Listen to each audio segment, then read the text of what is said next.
Hey guys, എന്താ അറിയില്ല, പണി കഴിഞ്ഞെന്ന് പറഞ്ഞ് നേരത്തെ വിളിച്ചപ്പോൾ എന്നാൽ നമുക്ക് ചായ കുടിക്കാൻ പോകാമെന്ന് പറഞ്ഞിട്ട് നിന്നു. ഞാൻ എൻ്റെ വീട്ടിലുണ്ടായിനി. വീട്ടിലേക്ക് കൂട്ടാൻ വന്നതാ. നമ്മളിപ്പോൾ പയ്യന്നൂർ എത്താനായി. ചായ കുടിക്കാമെന്നും പറഞ്ഞ് പോയി. പിന്നെ ഞാൻ പറഞ്ഞു എന്നാൽ നമുക്ക് ജ്യൂസ് കുടിക്കാം. എന്നിട്ട് പെരുമ്പേലുള്ള ഒരു ഷോപ്പിൽ കയറി. അവിടെ ജ്യൂസ് ആദ്യം ഉണ്ടോയെന്ന് ചോദിച്ചിട്ടാണ് കയറിയിനി.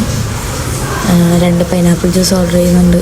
പൈനാപ്പിൾ ജ്യൂസ് മാത്രമല്ല, വേറെ എന്തോ ഒരു സാധനം ഓർഡർ ചെയ്തിന്. അതിൻ്റെ വീഡിയോ എടുക്കാൻ മറന്നുപോയി. പിന്നെ ഇങ്ങനെ വർത്താനവും പറഞ്ഞ് എന്നോട് പറഞ്ഞു മെല്ലെ കഴിച്ചാൽ മതി, ഇപ്പോഴേ വീട്ടിൽ പോകണ്ടാന്ന്. മെല്ലെ കഴിച്ച് പിന്നെ പറഞ്ഞു കുഞ്ഞിക്ക് എന്തെങ്കിലും ചോക്ലേറ്റ് വാങ്ങാമെന്ന് പറഞ്ഞിട്ട് കുഞ്ഞിക്ക് ചോക്ലേറ്റും വാങ്ങി. ഇതാ നേരെ വിട്ടു.